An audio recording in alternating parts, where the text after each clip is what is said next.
না, অনেকে কিন্তু আশঙ্কা করছে যে বিএনপির কোনো কেন্দ্রে এরকম হতে পারে যে ভোট কেন্দ্র দখল করে ফেলছে, এই আশঙ্কা কিন্তু আছে। আমি বিএনপির নাম ধরে আমি এটা বলতে চাই না। কোথায় কেন্দ্র দখল হবে, কিভাবে ইঞ্জিনিয়ারিং হবে সেটা বলা যাবে না। 300 আসন, অনেকগুলো পলিটিক্যাল পার্টি নির্বাচনে অংশ নেবে, দীর্ঘদিন পর নির্বাচন হচ্ছে এবং এই নির্বাচনে জয়লাভ করা, ক্ষমতায় যাওয়ার নির্বাচন, এটা কোনো লোকাল ইলেকশন না, ন্যাশনাল ইলেকশন। সো অনেক রকম হিসাব নিকাশ এখানে আছে। মানে দুটি বিষয়, একটা হচ্ছে ভোট কেন্দ্র দখল, সেটা আসলে ট্রান্সপারেন্ট, সেটা দেখা যায় যে কেউ দখল করছে সেই জায়গায় সেটা ভোট পোস্টপোন করা যায়। কিন্তু ইলেকশন ইঞ্জিনিয়ারিং যেটা আমরা অতীতে 2008 এর মতো ইলেকশন ইঞ্জিনিয়ারিং, সেই বিষয়টি আমাদের সবার, এই 2008 এর ফাঁদে কিন্তু বাংলাদেশ 15-25 পর্যন্ত আটকে, 24 পর্যন্ত আটকে থাকতে হয়েছে বাংলাদেশকে।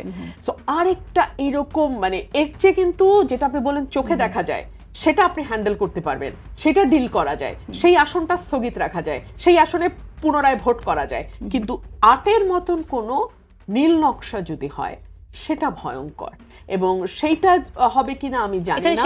দীর্ঘদিন ধরেই আমরা দেখেছি বিএনপির প্রতিপক্ষ হিসেবে যে দলগুলো মাঠে এখন ক্রিয়াশীল, তারা প্রায় বলবার চেষ্টা করেছে যে আওয়ামী লীগ বিএনপিকে দেখা হয়েছে, সো এইবার আমরা তৃতীয় আরেকটি পক্ষকে বা তৃতীয় আরেকটি রাজনৈতিক শক্তিকে দেখা যাক।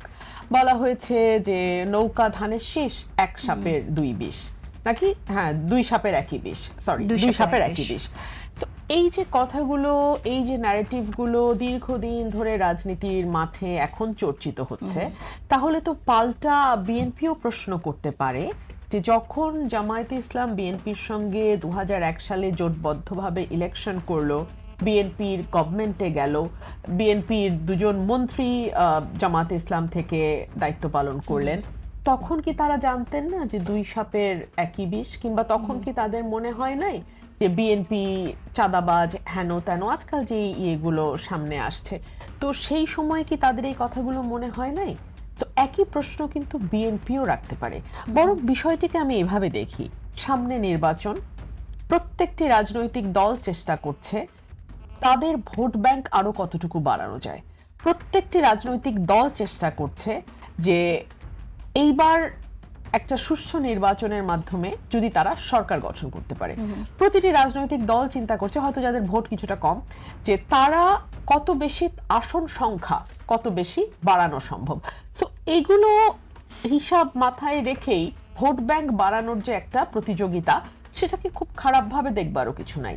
নির্বাচনকে সামনে রেখে আমি মনে করি এই ধরনের চাপান উত্তর চলতে পারে, এবং দলগুলো পরস্পরের যদি মনে করে যে দুর্বলতা কিংবা পরস্পরের যেই জায়গাগুলোকে তারা মনে করে মানুষের চোখের সামনে নিয়ে আসলে তার ভোট কিছুটা বাড়বে, ওই দলের ভোট কিছুটা কমবে, সেগুলো আনতেই পারে। এটা খুব স্বাভাবিক। তার মানে এগুলো আসলে কিছু মিন করে না, এটা ভোট ব্যাংক আর একটু বড় করার জন্য, স্ট্রঙ্গার করার জন্য শুধু বলা হচ্ছে। একটা হচ্ছে যে ভোট ব্যাংক বাড়ানোর ব্যাপার আছে, দুই হচ্ছে কাউন্টার। আপনি একটা ন্যারেটিভ যদি বাজারে দেন আমার বিপক্ষে, ডেফিনেটলি সেটা কাউন্টার করবার জন্য আমি আরেকটা ন্যারেটিভ আনবো। সো এটাকে আমি এভাবেই দেখতে চাই। আচ্ছা, কিন্তু সেক্ষেত্রে এই প্রশ্নটাও আছে যে ধর্মকে ব্যবহার করা, সেটাও যে অভিযোগটা আসছে, তাহলে কি এটাই শুধুমাত্র ওই এগেইন ভোট ব্যাংক বড় করার জন্য কিনা, সেই প্রসঙ্গ আসে এখানে। বেশ কয়েকটা বিষয়, ধর্মকে ব্যবহার করা, ধরুন আপনার দলের নামের সঙ্গে ইসলাম শব্দটি ওতপ্রোতভাবে জড়িত, দীর্ঘদিন ধরে যারা আপনার দল করে এসছে তারা ওই চিন্তা থেকেই আপনার দলে গেছে যে আপনি যদি রাষ্ট্র পরিচালনার দায়িত্বে কখনো যান, তাহলে আপনি বাংলাদেশে একটা ইসলামের শাসন কায়েম করবেন, সেইটুকু চিন্তা থেকেই তো মানুষ গেছে, তাই না? সেখানে আপনি যখন ভোটের হিসাব নিকাশ থেকে আপনি আপনার দলে হিন্দু শাখা খুলেন, সেখানে যখন আপনি একজন হিন্দু ক্যান্ডিডেটকে প্রার্থী করেন, তখন ডেফিনেটলি একটা প্রশ্ন আসে। আপনি যখন রোজা এবং পূজাকে সমানভাবে মানুষের সামনে নিয়ে আসেন, ধরুন এই কথাটি, আমি একদম কথা আপনাকে প্রশ্ন করি, এই কথাটি যদি বিএনপির কেউ বলতেন, তাহলে আজকে পরিস্থিতি কোথায় গিয়ে দাঁড়াতো? সম্ভবত ধর্ম অবমাননার জন্য তার নামে মামলা হয়ে যেত।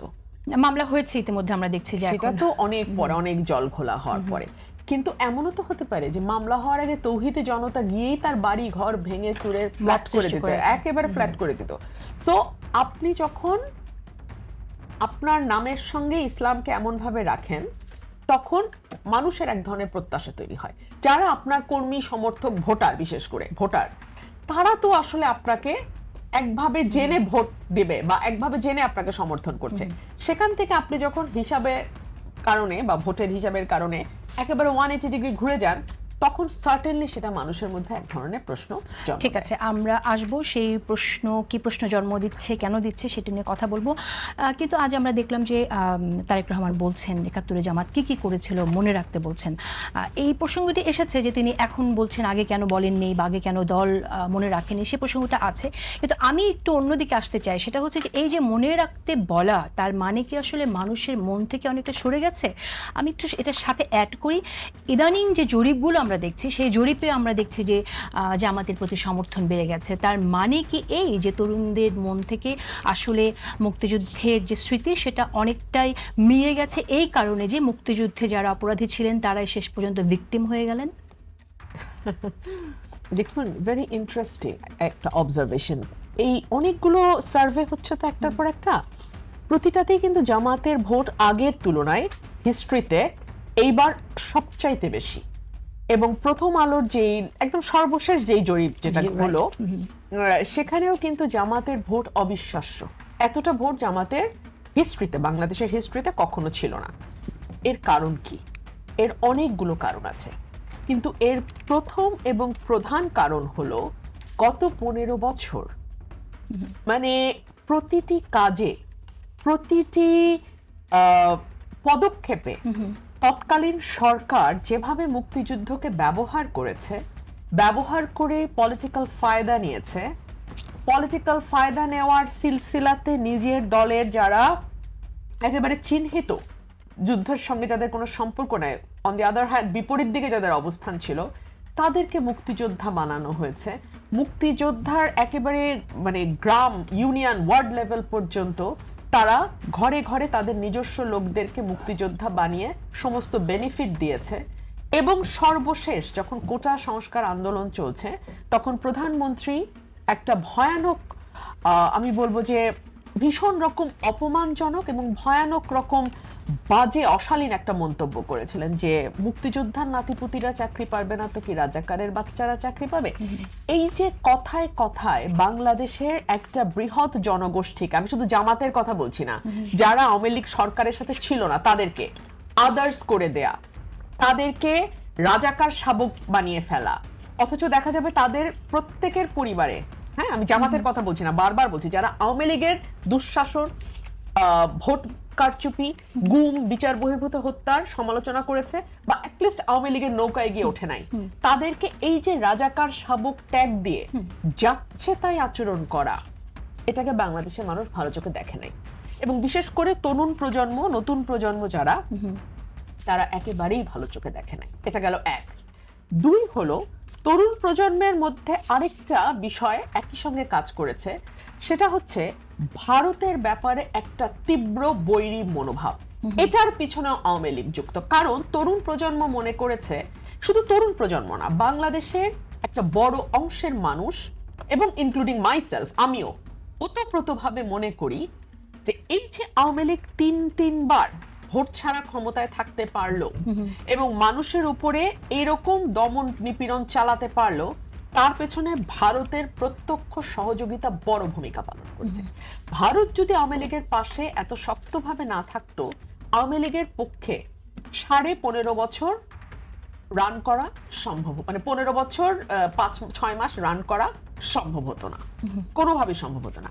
তিন হচ্ছে, জামাত রাইটলি রংলি মানুষকে বোঝাতে সক্ষম হয়েছে যে এখন যারা জামাতে ইসলাম করে তারা মুক্তিযুদ্ধের পরের প্রজন্ম। কারণ একটা জেনারেশন তো চলে গেছে বয়সের কারণে। আসলে কি তাই? আমি সেই তর্কে পরে ঢুকছি, আমি মানুষ কি বলে আমি সেটা বলছি, যে একটা বড় অংশ মনে করে যে এই নতুন প্রজন্মের জামাতে ইসলাম, সুতরাং তাদের গায়ে সেইভাবে আপনি যুদ্ধাপরাধের ট্যাগ দিতে পারবেন না। আর এর মধ্যে যেটা আওয়ামী লীগ করেছে সেটা হলো জুডিশিয়াল নানান মানে মিস্টেকের মধ্যে দিয়ে গিয়ে হলেও ফাঁসি কার্যকর করেছে জামাতের নেতাদের। সো জামাতও এখন বলার সুযোগ পাচ্ছে, ঠিক আছে তোমরা যাদেরকে যুদ্ধাপরাধী বলতা, যারা মুক্তিযুদ্ধের সময় বড় বড় পদে হয়তো ছিল জামাতের বা মুক্তিযুদ্ধে যাওয়ার মতন বয়সে ছিল, তাদের তো ফাঁসি হয়ে গেছে। সো এখন যারা, তারা তো আর যুদ্ধাপরাধের অংশ না। 5 হচ্ছে মানুষ যেহেতু জামাত কোনোদিন ক্ষমতায় যায় নাই এককভাবে, সুতরাং জামাত ক্ষমতায় গেলে কি হবে এটা কিন্তু বাংলাদেশের মানুষ এখনো জানে না। বাংলাদেশের মানুষ মনে করে ঠিক আছে, আমরা তো এই দল জামাত ইসলামকে বাদ দিয়ে বিএনপিকে দেখেছি, আওয়ামী লীগকে দেখেছি, জাতীয় পার্টিকে দেখেছি, জামাত আসলে কিন্তু বিএনপি অ্যাক্টিং চেয়ারপারসন তো উল্টো কথা বলছেন। তিনি বলছেন যে আসলে সেই দলটি কি করেছে সেটা ৭১ মানুষ দেখে ফেলেছে। সেটাই উনি মনে করিয়ে দিচ্ছেন। সে কারণেই যেহেতু একটা মানে large section of the society মনে করে যে ঠিক আছে, আমরা তো সবাইকে দেখলাম, 3টা বড় দলকেই দেখলাম, এখন দেখি জামাত কি করে। এবং এই 15 মাসে জামাত অন্তত, এটা তো আমরা ডাকসু চাকসু নির্বাচনগুলোর সময় আমরা আলোচনা করেছি যে একটা সুশৃঙ্খল রেজিমেন্টেড পার্টি জামাত। সো জামাতের একেবারে টপ থেকে ইউনিয়ন লেভেল লিডার পর্যন্ত তারা কিন্তু একই সুরে কথা বলবে, খুবই ডিসিপ্লিনারি ফোর্সের মতন তারা আচরণ করবে। এবং এটা তো জামাতের আমির তিনিও বলেছেন যে আর্মি এবং জামাত এই দুটো খুবই ডিসিপ্লিন, খুবই শৃঙ্খলাবদ্ধ মানে রেজিমেন্ট। সুতরাং মানুষের মধ্যে একটা আছে যে ঠিক আছে, হয়তো তারা আসলে এবং যেহেতু তারা বারবার সৎলোকের শাসন, সৎলোকের শাসন, সৎলোকের শাসন কথাটি বলে, এবং পলিটিক্সে আপনি যখন কোনো কথা রিপিটেডলি বলতে থাকবেন তখন সেটা অটোমেটিক্যালি মানুষের মনে একটা সত্যের মতন জায়গা করে নেবে। সেই জায়গাটা থেকেই ভারপ্রাপ্ত চেয়ারম্যান মনে করিয়ে দিয়েছেন যে আপনাদের এই সকল যুক্তির বাইরে গিয়ে আপনারা এটাও মাথায় রাখবেন যে 1971 সালে নিজের দেশের মানুষের বিরুদ্ধে জামাতের ভূমিকাটা কি ছিল। এখন এটার যে কারণগুলো জামাতের ফেভারে যাচ্ছে, সেই একই কারণ এখানেও প্রযোজ্য। কিন্তু যেই অফেন্সগুলোর কথা আপনি বললেন সেটার ব্যাপারে রাষ্ট্রের কিন্তু ব্যবস্থা নেওয়ার বিষয় আছে। আমি অবাক হয়ে লক্ষ্য করলাম, প্রথম আলোর যে জরিপটা এসছে সেখানে কিন্তু অনেকে ল অ্যান্ড অর্ডার সিচুয়েশনের ব্যাপারে সন্তোষ প্রকাশ করেছেন, এবং একটা বড় অংশের মানুষ বলেছেন যে এই সরকার আইন শৃঙ্খলা পরিস্থিতির ব্যাপারে বেশ ভালো অগ্রগতি হয়েছে। এখানে খুব অবাক করা বিষয় হচ্ছে, তাহলে কি আমাদের একটা বড় অংশের মানুষের মানসিকতায় পরিবর্তন এসছে? যেটাকে আমরা এক সময় ভায়োলেন্স হিসেবে ধরতাম, যেটাকে আমরা এক সময় মনে করতাম একটা ক্রিমিনাল অফেন্স, ধরুন এই যে মাজার ভাঙার কথাই ফর এক্সাম্পল, এই যে মানে 400-র কাছাকাছি মাজার ভাঙা হয়ে গেল, এটাকে আপনি আসলে কিভাবে দেখবেন? 400 তো না, সরি, 1000-এর কাছাকাছি বোধহয় না মাজার ভাঙা হয়েছে। তো এটাকে আপনি আসলে কিভাবে দেখবেন? এই জরিপটাকে বাইবেল বলে ধরারও যেমন কিছু নাই, জরিপকে একেবারে উড়িয়ে দেওয়ারও কিছু নাই। হ্যাঁ, সো আপনি কি তাহলে বলবেন যে একটা বড় অংশের মানুষের চিন্তা ভাবনা এবং তাদের ফ্যাক্ট তারা আগে যেভাবে পারসিভ করতো এখন তারা ভিন্নভাবে পারসিভ করে? হতে পারে, কিন্তু কারণ এত বড় একটা গণ অভ্যুত্থান এবং তার আগে দম বন্ধ করা এত দীর্ঘ সময়, 15 বছর 6 মাস একটা লম্বা সময়, এই সময়টা মানুষ যেভাবে ছিল, তারপরে হঠাৎ করে মানুষ যখন দেখলো যে না ঠিক আছে 1.5 মাসের মাথায় ওই সরকার পালিয়ে যেতে বাধ্য হয়েছে, তখন মানুষের মনোজগতে বিভিন্ন রকম পরিবর্তন আসতে পারে। সেই জায়গা থেকে এটা একটা। আর 2 হচ্ছে, এই সময় গত 15 মাসে একটা বিষয় এস্টাবলিশ হয়েছে যে আপনি যদি মুক্তিযুদ্ধের বিরুদ্ধে কথা বলেন, আপনি যদি বাংলাদেশের স্বাধীনতার বিপক্ষে কোনো অবস্থান নেন, তাহলে আপনাকে অ্যাটলিস্ট খুব বেশি জবাবদিহিতার মধ্যে পড়তে হবে না, না সামাজিকভাবে জবাবদিহিতার মধ্যে পড়তে হবে, না রাষ্ট্রীয়ভাবে। আপনি আজকে আলোচনাটা যখন শুরু করেছিলেন তখন একটা বিষয় আমার মাথায় এসছে, একটা আফ্রিকান প্রবাদ আছে যে কখনো যদি সিংহ ইতিহাস লিখতে পারত, শিকারের ইতিহাস লিখতে পারত, তাহলে মানুষ ইতিহাসটা অন্যরকম ভাবেও দেখার একটা সুযোগ পেত। যেহেতু সবসময় বিজয়ী শিকারীরাই ইতিহাস লেখে, সো সিংহের ন্যারেটিভটা কিন্তু আর কখনো সামনে আসে না। আওয়ামী লীগ একটা আইন করে ইভেন মুক্তিযুদ্ধের ব্যাপারে কি আলোচনা করা যাবে কি যাবে না, কি কথা বলা যাবে কি বলা যাবে না, সেটাও তারা ডিজিটাল সিকিউরিটি অ্যাক্টের মধ্যে দিয়ে বাস্তবায়ন করতে চেয়েছে। কিন্তু ইতিহাস তো তেমন নয়, ইতিহাস বহতা নদীর মতো, এটাকে একই ঘটনা, সেম ঘটনা আপনি একভাবে দেখবেন, আমি একভাবে দেখব, শাহরিয়ার ভাই একভাবে দেখবে। ধরুন আজকে শাহরিয়ার ভাইয়ের যে ব্যাখ্যাটা আজকে উনি দিলেন, এই ব্যাখ্যাটাই যদি 15 মাস আগে হতো, ওনাকে একেবারে মানে হ্যান্ড টু ডেথ হতো ওনার। হ্যাঁ, ওনাকে ওনাকে ধরলাম, আইন আদালত কিছুই হলো না, হ্যাঁ, মামলাও হলো না, কিন্তু সামাজিকভাবে ওনাকে যে পরিমাণ হেনস্থার শিকার হতে হতো সেটা চিন্তার বাইরে।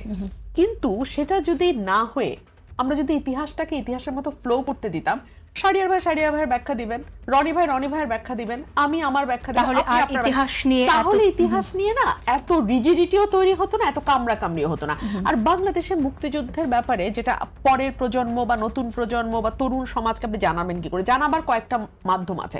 একটা হচ্ছে ইতিহাসের বই পড়া, সেটা সকলেই পড়তে আগ্রহী হবে তেমনটা না, কিন্তু একটা ভিজুয়াল, আপনি একটা সিনেমা বানান চমৎকার, একটা চমৎকার নাটক বানান। মুক্তিযুদ্ধের সিনেমা, সেই সিনেমাকে এখন বানানো হচ্ছে বা নতুন করে এখন তো মুক্তিযুদ্ধের সিনেমার প্রতিও মনে হয় মানুষের আগ্রহ অনেক কমে গেছে বলে আমার মনে হয়। 15 বছরে যেটা হয়েছে ওটা একটা অস্বাভাবিক সময়ের মধ্যে দিয়ে বাংলাদেশ গেছে। সো এই অস্বাভাবিক সময়ের পরে আমরা হঠাৎ করে স্বাভাবিকের মধ্যে যাব তেমনটা না। 15 বছরের দুঃশাসনটা সেটা তো মানুষকে মুক্তিযুদ্ধ বিমুখ করে ফেলেছে। তরুণ প্রজন্ম কি দেখেছে? মুক্তিযুদ্ধ নিয়ে এত রাজনীতি হয়েছে, মানুষ তো এখন আর রাজনীতি দেখতে চায় না। তরুণ প্রজন্ম কি দেখেছে আপনি মুক্তিযুদ্ধের দোহাই দিয়ে ভোট চুরি করবেন, মুক্তিযুদ্ধের দোহাই দিয়ে আপনি মানুষ গুম করবেন, আপনি আয়নাঘর বানাবেন, আপনি বিচার বহির্ভূতভাবে মুক্তিযুদ্ধের নাম করে মানুষের কথা বলবার অধিকার, চিন্তা করবার, লিখবার অধিকার কেড়ে নেবেন। এমন এক জায়গায় চলে গেছে বিষয়টা যে আমি আওয়ামী লীগের বিরোধিতা এখন মুক্তিযুদ্ধের বিরোধিতা গিয়ে দাঁড়িয়েছে। ইঞ্জিনিয়ারিং এর যে আশঙ্কা, আপনি প্রশাসন কর্তৃক নিরপেক্ষভাবে দায়িত্ব পালন করতে পারে বলে মনে করেন? আমি ভয় পাচ্ছি আইন শৃঙ্খলা পরিস্থিতি নিয়ে। বাংলাদেশে আইন শৃঙ্খলা পরিস্থিতি এখনো নির্বাচন হওয়ার আগে যেরকম হওয়ার কথা সেটা না। কেন আমি বলছি? আমাদের শেষ ভরসা কিন্তু বাংলাদেশ সেনাবাহিনী, এবং আমরা আশা করি নির্বাচনের দিন যেহেতু তারা মাঠে ম্যাজিস্ট্রেসি পাওয়ার নিয়ে থাকবে, সুতরাং সেদিন ল অ্যান্ড অর্ডার সিচুয়েশন ভালো থাকার কথা। কিন্তু এখনো কিন্তু সেনাবাহিনী মাঠে আছে, গত 15 মাস ধরে সেনাবাহিনী কিন্তু মাঠে আছে। আমরা কিন্তু বিষয়টিতে অভ্যস্ত হয়ে গেছি এবং ওনারাও ক্লান্ত হয়ে গেছেন ডিউটি করতে করতে। সো আমি জানি না, অনেকে কিন্তু আশঙ্কা করছে যে বিএনপির কোনো কেন্দ্রে এরকম হতে পারে যে ভোট কেন্দ্র দখল করে ফেলছে, এই আশঙ্কা কিন্তু আছে। আমি বিএনপির নাম ধরে আমি এটা বলতে চাই না। কোথায় কেন্দ্র দখল হবে, কিভাবে ইঞ্জিনিয়ারিং হবে সেটা বলা যাবে না। 300 আসন, অনেকগুলো পলিটিক্যাল পার্টি নির্বাচনে অংশ নেবে, দীর্ঘদিন পর নির্বাচন হচ্ছে এবং এই নির্বাচনে জয়লাভ করা, ক্ষমতায় যাওয়ার নির্বাচন, এটা কোনো লোকাল ইলেকশন না, ন্যাশনাল ইলেকশন। সো অনেক রকম হিসাব নিকাশ এখানে আছে। মানে দুটি বিষয়, একটা হচ্ছে ভোট কেন্দ্র দখল, সেটা আসলে ট্রান্সপারেন্ট, সেটা দেখা যায় যে কেউ দখল করছে সেই জায়গায় সেটা ভোট পোস্টপোন করা যায়। কিন্তু ইলেকশন ইঞ্জিনিয়ারিং, যেটা 2008 এর মতো ইলেকশন ইঞ্জিনিয়ারিং, সেই বিষয়টি আমাদের সবার, 2008 এর ফাঁদে কিন্তু বাংলাদেশ 15-25 পর্যন্ত 24 পর্যন্ত আটকে থাকতে হয়েছে বাংলাদেশকে। সো আরেকটা এরকম মানে এর চেয়ে কিন্তু যেটা আপনি বলেন চোখে দেখা যায় সেটা আপনি হ্যান্ডেল করতে পারবেন, সেটা ডিল করা যায়, সেই আসনটা স্থগিত রাখা যায়, সেই আসনে পুনরায় ভোট করা যায়। কিন্তু 8-এর মতন কোনো নীল নকশা যদি হয় সেটা ভয়ঙ্কর, এবং সেইটা হবে কিনা আমি জানি না। সেক্ষেত্রে এই যে ডিসি নিয়োগ হলো লটারি করে, এসপি দের ট্রান্সফার হলো লটারি করে, এটা আপনি কি মনে করেন, কিভাবে দেখেন? ধরেন কুমিল্লা থেকে আপনি গাইবান্ধা গেলেন, মুন্সিগঞ্জ থেকে আপনি সিলেট গেলেন, তাতে কি হলো? আপনি তো সেই ব্যক্তিটি, তাই না? আপনি তো সেই পুরনো মানুষটি, এবং যেই ক্রাইটেরিয়া স্যাটিসফাই করে আপনি ডিসি হচ্ছেন। ডিসি কিন্তু সবাই হতে পারে না, ডেপুটি সেক্রেটারি সবাই কিন্তু ডিসি হয় না। সো ডিসি হওয়ার জন্য ডিসি যেহেতু একটা রাজকীয় পোস্ট, এটাকে প্রাইস পোস্টিং আসলে এটাকে ধরা হয়। হ্যাঁ, সো কাদেরকে আপনি করেছেন, সেই 64 জন কারা, তাদেরকে কি হিসাবে আপনি করেছেন সেটা হচ্ছে মোদ্দা কথা। তাকে আপনি সিলেটে বসালেন না কুমিল্লায় দিলেন, তাতে কিচ্ছু যায় আসে না। আজকে একজন অত্যন্ত প্রভাবশালী উপদেষ্টা বলেছেন, এমন কোনো কথা হয়নি যে আমাদের 2 বছরের মধ্যে ইলেকশন দিয়ে যেতে হবে। আমি মাত্রই নিউজটা দেখলাম, খুবই খারাপ কথা। এটা খুব ভালো বার্তা দেয় না। 1, 2 হলো তফসিল হবে এটা আমরা ধরে নিচ্ছি কারণ বেতার এবং টেলিভিশনকে ডাকা হয়েছে, কিন্তু তফসিল কবে হবে ইসি সচিব বলতে পারবেন না। এটা কিন্তু গতকালকে ইসি সচিব বলেছেন যে আমরা জানি না, তারিখ এখন বলা যাবে না যে কবে আমরা তফসিল দেব। এগুলো খুব ভালো বার্তা দেয় না, আমি এটুকু বললাম।